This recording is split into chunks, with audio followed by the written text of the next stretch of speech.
জলবায়ুর বিরূপ প্রভাবে সবচেয়ে বেশি ভুগতে থাকা প্রান্তিক নারীদের প্রতি সংহতি জানাতে শ্যামনগরে অনুষ্ঠিত হয়েছে run for her resilience 2025 Brighters UNDP এবং গ্রিন ক্লাইমেট ফান্ডের যৌথ উদ্যোগে আয়োজিত মানবিক এই প্রতীকী দৌড়ে অংশ নেন শতাধিক তরুণ তরুণী সহ বিভিন্ন প্রতিষ্ঠানের প্রতিনিধিরা।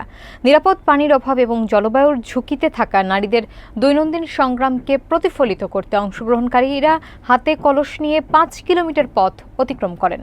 বিস্তারিত থাকছে এসকে সিরাজের প্রতিবেদনে। শ্যামনগরে জলবায়ু পরিবর্তনের প্রভাব মোকাবেলায় সচেতনতা সৃষ্টির লক্ষ্য সামনে রেখে অনুষ্ঠিত হয়েছে রান ফর হার রেজিলিয়েন্স 2025 নামের প্রতীকী মানবিক দৌড়। আয়োজকদের বরাত দিয়ে জানা যায়, বন্যা, লবণাক্ততা এবং পানির অভাবজনিত সংকটে এখানকার নারীদের প্রতিদিন দীর্ঘ পথ হেঁটে নিরাপদ পানি সংগ্রহ করতে হয়। এই বাস্তবতা তুলে ধরতেই দৌড়টির আয়োজন করা হয়। ভোর 7টায় উপজেলা নির্বাহী কর্মকর্তা দেদারুল ইসলাম প্রতীকী দৌড়ের উদ্বোধন করেন। ইউএনডিপির head of communication Abdul Kayum বলেন, নারীরা জলবায়ুর অভিঘাতে সবচেয়ে বেশি ভুক্তভোগী হওয়ায় তাদের সহনশীলতা এবং সংগ্রামের কথা সমাজের সামনে তুলে ধরা জরুরি। ব্রাইটার্সের পরিচালক সোহানুর রহমান আমিনও জানান বলে আয়োজক সূত্রে জানা যায়। ইভেন্টটি নারীদের অধিকার, নিরাপদ পানির প্রাপ্যতা এবং জলবায়ু ন্যায্যতার দাবি জোরালো করার যৌথ অঙ্গীকারকে প্রতিফলিত করে। দৌড়ে অংশ নেওয়া তরুণ তরুণীরা জানান বলে জানা যায়, নারীদের দৈনন্দিন সংগ্রাম অনুধাবনে এই প্রতীকী দৌড় তাদের নতুন উপলব্ধি দিয়েছে।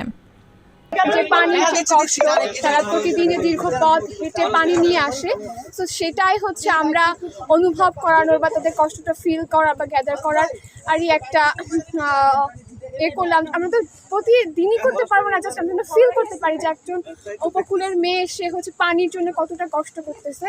এইটা ফিল করানোর জন্য ইউএনডিপি শান্তা পড়াশোনা করছি সাতক্ষীরা সরকারি মহিলা কলেজ।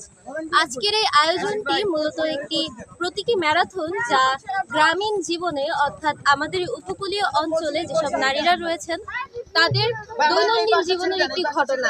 পানি আনতে মাইলের পর মাইল হেঁটে হেঁটে মূল উদ্দেশ্য হলো আমাদের উপকূলীয় অঞ্চলের মায়েরা, আমাদের উপকূলীয় অঞ্চলের নারীরা তাদের প্রত্যেক দিন সকালে তাদের নিত্যদিনের যে পানি নিয়ে তাদের যে সংগ্রাম, সেই সংগ্রামটাকে বোঝানোর অর্থ হিসাবে আজকের এই প্রতীকী ম্যারাথন। আমরা চাই নারীরা যে দীর্ঘ পথ অতিক্রম করে মাইলের পর মাইল ধরে পানি আনতে চাই, সেই তাদের কষ্টটাকে অনুভব করার জন্য আজকে হাতে কলস নিয়ে আমরা ঠিক একইভাবে পুরুষরাও দৌড়ানোর চেষ্টা করেছি এবং তাদের সেই কষ্টটাকে আমরা রিয়েলাইজ করে আমরা বলতে চাই যে এলাকার মানুষ সুপেয় পানির সংকট থেকে মুক্তি চায় এবং তাদের জন্য দ্রুত হারে যাতে এলাকায় সুপেয় পানির ব্যবস্থা করা হয়, যাতে এই মানুষের আর মাইলের পর মাইল না যেতে হয়, এই প্রত্যাশা নিয়ে আজকে আমাদের এই ম্যারাথন।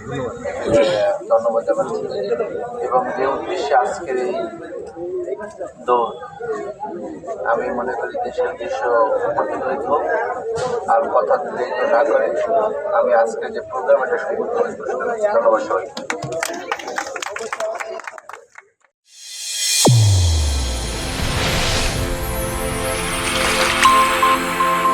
চ্যানেল A1 হৃদয় রেসপন্স।